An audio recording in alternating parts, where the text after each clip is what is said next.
Hello दोस्तों, नमस्कार। स्वागत है आप सभी का आपके अपने चैनल स्टडी का बाजीगर 2.0 पर। चलिए करते हैं वीडियो स्टार्ट। ठीक है, तो दोस्तों आज के इस वीडियो में हम लोग है ना रीजनिंग के पार्ट नंबर 29 को देखने वाले हैं। ठीक है, 1 से लेकर 28 तक के पार्ट को आपने नहीं देखा है तो चैनल के प्लेलिस्ट के सेक्शन पर जाकर आसानी से देख सकते हैं। ठीक है, तो चलिए शुरू करते हैं। देखिए, पहला प्रश्न है यानी क्वेश्चन नंबर 5 है। ठीक है, आपके सामने है, क्या कह रहा है, ध्यानपूर्वक पढ़ेंगे। क्या कह रहा है दोस्तों, कह रहा है यह प्रश्न नीचे दी गई 3 अंक वाली 5 संख्याओं पर आधारित है। ठीक है, यहाँ पर आधारित है 1 2 3 4 5 संख्याओं पर यह आधारित है। ठीक है, क्वेश्चन को देखकर घबराना ही नहीं है, देखने में बड़ा लग रहा है लेकिन बहुत ही आसान है। ठीक है, तो बोल दिया है कि जैसे 6 9 7 है ना, तो इसमें पहला अंक 6 है, दूसरा अंक 9 है और तीसरा अंक 7 है। ठीक है, तो अब यहाँ से पढ़िए, कह रहा है ये यदि सबसे बड़ी संख्या के दूसरे अंक को, सबसे बड़ी संख्या कौन है, 804 है। बड़ी संख्या के दूसरे अंक को, दूसरा अंक क्या है आपका 0 0। ठीक है, फिर बोला सबसे छोटी संख्या के तीसरे अंक, सबसे छोटी संख्या कौन है, 152 152। ठीक है, 152 का तीसरा अंक क्या है, 2 है, तो 2। ठीक है, 2 तीसरे अंक से घटाया जाए तो तीसरा अंक क्या है, 2 है, तीसरे अंक से घटाया जाए किसको, इसको, है ना, तो कितना, तो परिणाम क्या होगा, तो 2 में 0 घटाएंगे कितना होगा, 2। ठीक है, कौन सा ऑप्शन में, ऑप्शन नंबर ए में है, तो option number A right answer हो जाएगा। ठीक है,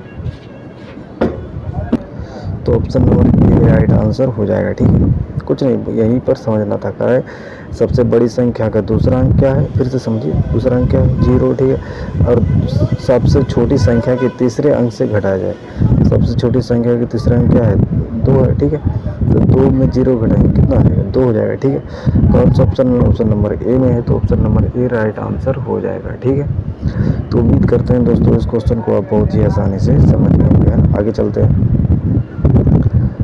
अगला प्रश्न आपके सामने है। ठीक है, क्या कर रहे हैं, नीचे दिए गए अंक संख्या और प्रतीक श्रृंखला का संदर्भ कीजिए, इसके आधार पर पूछे गए प्रश्न का उत्तर दीजिए। गणना केवल बाएं से दाएं की जानी है। ठीक है, ये भी दोस्तों प्रश्न देखने में बड़ा है लेकिन बहुत ही आसान है। ठीक है, ध्यानपूर्वक देखेंगे। तो बोला कि ऐसे कितने प्रतीक हैं जिनमें से प्रत्येक के ठीक पहले एक संख्या है और ठीक बाद एक अन्य प्रतीक है। कह रहा है ऐसे कितने प्रतीक है। ठीक है, कितने प्रतीक है जिसके ठीक पहले क्या है, संख्या है, जिसके ठीक पहले संख्या है और बाद में भी एक अन्य प्रतीक है। ऐसे होना चाहिए, यानी कोई चिन्ह होना चाहिए, उसके पहले संख्या, बाद में भी चिन्ह ही होना चाहिए। तो देखिए ऐसे देखेंगे, बाएं से देखना है, कर रहा है ना, गणना केवल बाएं से दाएं की जानी चाहिए। तो चलिए इधर से करेंगे, पहले 9 देखेंगे, 9 के ठीक पहले मध्य से स्टार है, स्टार के ठीक पहले संख्या, ये तो सही है, लेकिन बाद में क्या होना चाहिए, चिन्ह होना चाहिए, लेकिन एक है संख्या, ये नहीं होगा। ठीक है, फिर यहाँ देखेंगे, यहाँ देखिए, इसको देखिए, स्टार है, स्टार के पहले एक संख्या है, प्रतीक है ना, फिर बाद में प्रतीक है, एक हो गया। ठीक है, फिर यहाँ देखेंगे प्रतीक है, प्रतीक के पहले संख्या है, ठीक है, बाद में भी प्रतीक है, तो यहाँ 1 1 2 हो जाएगा। ठीक है, यहाँ देखेंगे संख्या है लेकिन प्रतीक ये नहीं होगा। ठीक है, समझ रहे हैं, जैसे अब प्रतीक है, प्रतीक के पहले संख्या है, बाद में प्रतीक होना चाहिए लेकिन संख्या है, ये भी नहीं होगा। ठीक है, तो 1 1 कितना हुआ, 2। ठीक है, तो देखेंगे 2 कौन सा ऑप्शन में, ऑप्शन नंबर सी में, तो ऑप्शन नंबर सी क्या हो जाएगा, आपका राइट आंसर हो जाएगा। ठीक है, तो उम्मीद करते हैं दोस्तों इस क्वेश्चन को भी आप बहुत ही आसानी से समझ गए होंगे, है ना। और समझ में दोस्तों आ रहा है तो वीडियो को लाइक शेयर एंड सब्सक्राइब जरूर करें। ठीक है, चलिए आगे चलते हैं।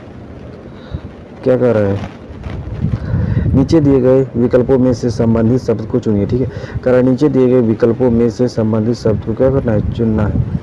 धीर है, शांत है, तो उत्तेजित और प्रश्नवाचक चिन्ह के स्थान पर चारों ऑप्शन में से सही होगा, कौन सा होगा ये आपको बताना है। ठीक है, तो सोचेंगे, देखिए धीर का समानार्थी शब्द शांत होता है। ठीक है, समानार्थी शब्द क्या होता है, ठीक है, यानी धीर का समानार्थी शब्द क्या होता है, शांत।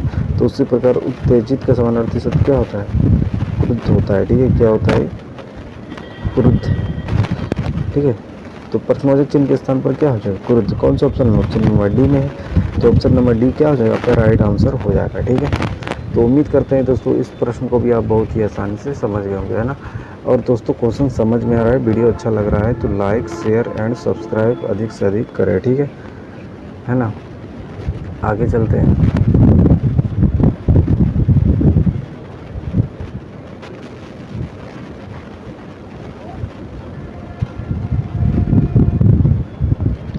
अगला प्रश्न है, कह रहा है 6 दोस्तों, ठीक है, ए बी सी डी और ई, है ना, और एफ है। ठीक है, कह रहा है 6 दोस्त है ना, ए है, बी है, सी है, डी है, ई है और एफ है, में सभी की लंबाई अलग अलग है। ठीक है, कह रहा है बी केवल 3 अन्य दोस्तों से लंबा है। कह रहा है बी केवल 3 अन्य दोस्त, देखिए 6 दोस्त हैं, बना लेते हैं, ये मान लीजिए है। ठीक है, ऐसा है ना, 6 दोस्त है, मान लीजिए 1 2 3 4 5 6 दोस्त है। ठीक है, कह रहा है बी केवल अन्य 3 दोस्तों से लंबा है, 3 दोस्तों से लंबा है। ठीक है, तो देखिए यहाँ तो कोई नहीं मिल रहा, आगे पढ़ेंगे। कह रहा है ए ई से लंबा है, ए ई से लंबा है, तो ई से लंबा कौन है, ए है, तो ए को इधर रखेंगे, ई को, है ना, कहीं भी रख सकते हैं, चलिए यहाँ रखते हैं। ए लंबा है किससे, ई से लंबा है, तो ई थोड़ा छोटा हो जाएगा। ठीक है, इस प्रकार से फिर समझेंगे, आगे चलेंगे। कह रहा है डी केवल एक दोस्त से लंबा है, डी केवल कितना है, एक दोस्त से लंबा है, तो डी केवल एक दोस्त से लंबाई अगर यहाँ रखते हैं, ठीक है, डी को यहाँ रख रहे हैं, यहाँ रखते हैं तो एक दोस्त यहाँ आ जाएगा ना। चलिए इस प्रकार फिर बोलता है सी डी से लंबा है। कह रहा है सी जो है डी से लंबा है, डी से लंबा है, डी यहाँ है तो सी यहाँ हो जाएगा, थोड़ा सी यहाँ हो जाएगा। ठीक है, ये सी हो गया, है ना। समझिए, ध्यानपूर्वक समझेंगे, देखेंगे, समझ में आएगा। कह रहा है सी डी से लंबा है, डी से लंबा है लेकिन ई से छोटा है, तो ई को इधर रखेंगे चलेगा, है ना। और बोला था, यहाँ देखिए ये लाइन पढ़िए, कह रहा है बी केवल 3 अन्य दोस्तों से लंबा है।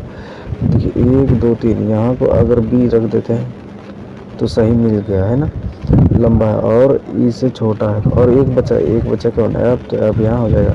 देखिए प्रश्न के अनुसार बैठ गया है। ठीक है, कह रहा है बी केवल 3 अन्य दोस्तों से लंबा है। देखिए 1 2 3 अन्य दोस्तों से बी लंबा हो गया, है ना। अब ध्यानपूर्वक देखेंगे। ठीक है, फिर बोला ए ई से लंबा है, तो ई से लंबा ए हो गया, है कि नहीं है।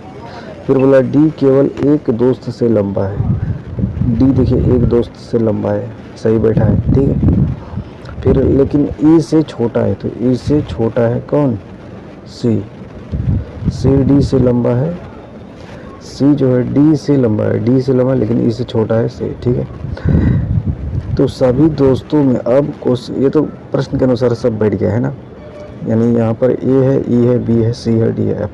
तो बोला सब कर है सभी दोस्तों में से तीसरा सबसे छोटा कौन है, सभी दोस्तों में से तीसरा छोटा कौन है। तो देखिए सभी दोस्तों में से तीसरा छोटा कौन हो जाएगा, 1 2 3, तीसरा छोटा कौन हो जाएगा,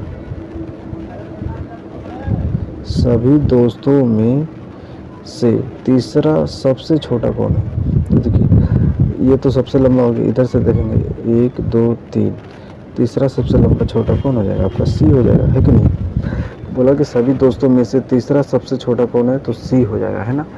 तो देखेंगे सी कौन सा ऑप्शन में हो, तो ध्यान से देखेंगे ऑप्शन नंबर डी में नज़र आएगा आपको सी। ठीक है, तो ऑप्शन नंबर डी क्या हो जाएगा, आपका राइट आंसर हो जाएगा। ठीक है, तो उम्मीद करते हैं दोस्तों इस क्वेश्चन को भी आप बहुत ही आसानी से समझ गए होंगे, है ना। अब आगे चलते हैं। अगला प्रश्न आपके सामने है, तो इस क्वेश्चन का आंसर आप लोग कमेंट बॉक्स में बताएंगे। ठीक है, और इससे पिछले वाले पार्ट को आपने नहीं देखा है तो चैनल के प्लेलिस्ट के सेक्शन पर जाकर आसानी से देख सकते हैं। ठीक है, और जो भी पार्ट को देखते हैं कम से कम 2 बार देखिए। ठीक है, 2 गुनी स्पीड में देखिए, चाहे जैसा स्पीड आपको अच्छा लगे। ठीक है, देखिए इससे ज़्यादा समझ में आएगा। ठीक है, और इससे पिछले वाले पार्ट को आपने नहीं देखा है तो जाकर चैनल के प्लेलिस्ट के सेक्शन पर जाकर आसानी से देख सकते हैं। ठीक है, तो दोस्तों बस यही तक रखते हैं। जय हिंद, जय भारत।